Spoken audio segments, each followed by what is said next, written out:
this video tutorial, we're going to take a look at how to draw waves, ocean waves, using chalk or soft pastels. I'm going to start by indicating my sky, and in this drawing I'm going to be working from the background to the middle ground to the foreground. And I started with just some dark blue, and then I'm enhancing that with a little bit of light blue and a little bit of white to create some atmosphere.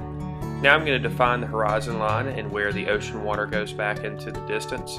It's also going to be a blue, and I'm going to start with a light blue and then accentuate it with a darker blue and kind of create some ripples in there to indicate waves off in the distance.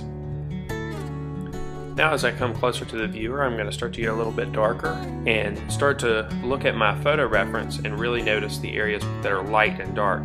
This is a good place to start, is just to think about the tonality in your photo reference and try to put those tones that you see on your paper.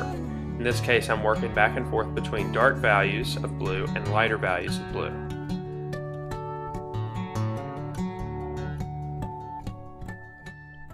You'll also notice that the directional lines that I make for the waves are going in the same direction. This is very important. These are called cross contour lines. And when you're adding any type of color or any type of value to a drawing, you want to make sure that you add the value or color in the direction of the cross contour lines. It'll go a long way in creating the illusion of form for a three-dimensional object.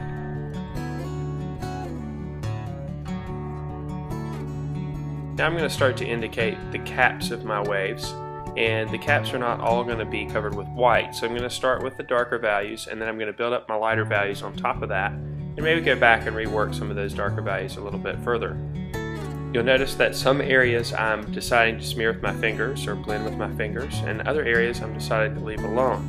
This is a good idea when using chalk pastels. Have some areas that are blended in and some areas that are not. Most of the areas that you're going to decide not to blend, you're going to find are going to be on your top layers of your drawing, which is another important factor in drawing with chalk pastels. Make sure that you put a lot of layers of colors on. So I'm really building up my layers, building up the colors. Now I'm going to use a little bit of dark brown and darken up a little bit of that shadow underneath the wave. I'm going to use brown here because brown is a little bit softer than black. Black's a little heavy and it'll make my drawing look unnatural. But if I use brown, it'll make the shadows a little bit softer and make it seem a little bit more natural. Especially when brown and blue mix together, it gives you a more natural black anyway. So it's a good idea to try to stay away from the black and use the brown as much as possible, brown with blue, to make your blacks. Now I'm going to start adding the foam that happens on top of the waves, and to do this I'm going to go right on top of the wave with my white. I'm going to think about my light source, and in this case my light source is coming from the right side of the image, so the foam caps actually have a highlighted side and a shadowed side, so I'm going to make sure that I create that highlighted side by putting a heavy application of white on the right side of the caps. And it's okay if some of the caps have some of that blue in there, again, because we're going to have a highlight, we're going to need to have some shadow too. Now I'm going to highlight the waves as they go down, and the little part in between the crests. There's a little bit of highlight in between there, so I'm going to indicate that with a little bit of white.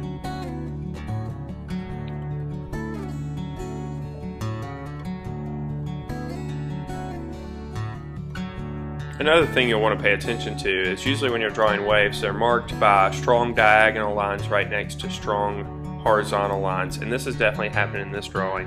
You can see in between each crest with a wave there are horizontal linear qualities, and then on the wave itself it's definitely a diagonal line that's happening there. Alright, now I'm going to go back and just enhance those highlights just a little bit further on the crests of the wave where that foam is happening, make the light source seem a little bit more realistic.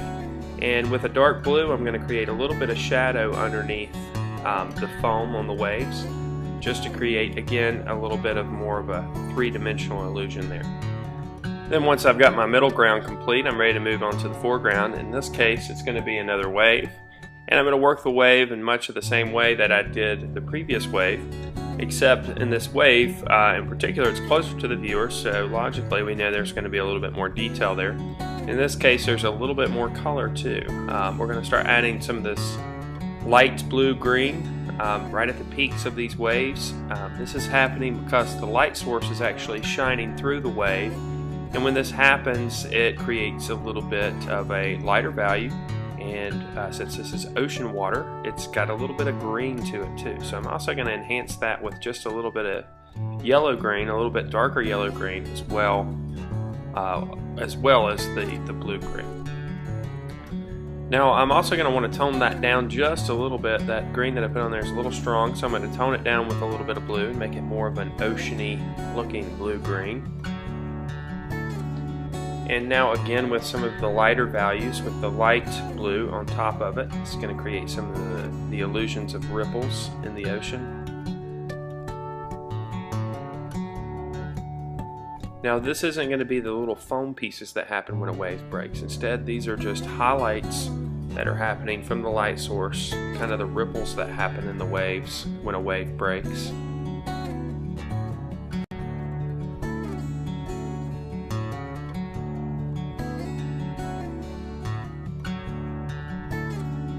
So you'll notice the more colors that we add, the more depth that happens in our drawing, and that's an important thing to keep in mind. You can overwork things sometimes, so you have to be real smart about that, but you also need to keep in mind that the more layers of color you add, usually the more depth you have in your colors and the more realistic things look. Alright, now I'm going to start adding some of the foam that happens when the waves are breaking in this wave in the foreground. And again, I'm paying real close attention to my photo reference for this.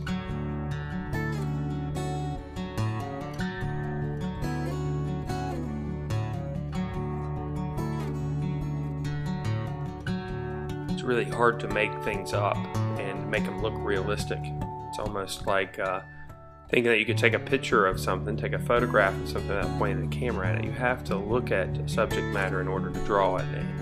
In this case, with waves, it's a good idea to take a photograph of that or use a photograph and look at that, because waves are constantly moving.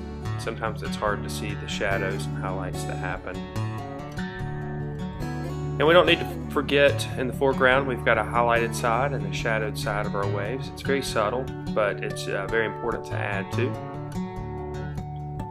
A little bit of shadow here on the side of the wave that is on the opposite side of the light source. Of course, our light source is on the other side of the wave, so add just a little bit of breaking waves off in the distance. Now it's time to add some of that lacing foam that happens when waves are breaking, and this should always be the last thing that you add when you're drawing waves. Just a little indication of that. You could overdo that real easily, so make sure you don't do that. And then again, working to the extreme foreground now, I'm going to put some of those horizontal lines, again to indicate that the waves are breaking and there's a little bit of a calm space in between the two sets of breaking waves. And just a touch of the blue-green again right underneath the top of the crest, and that's how you draw waves using chalk pastels.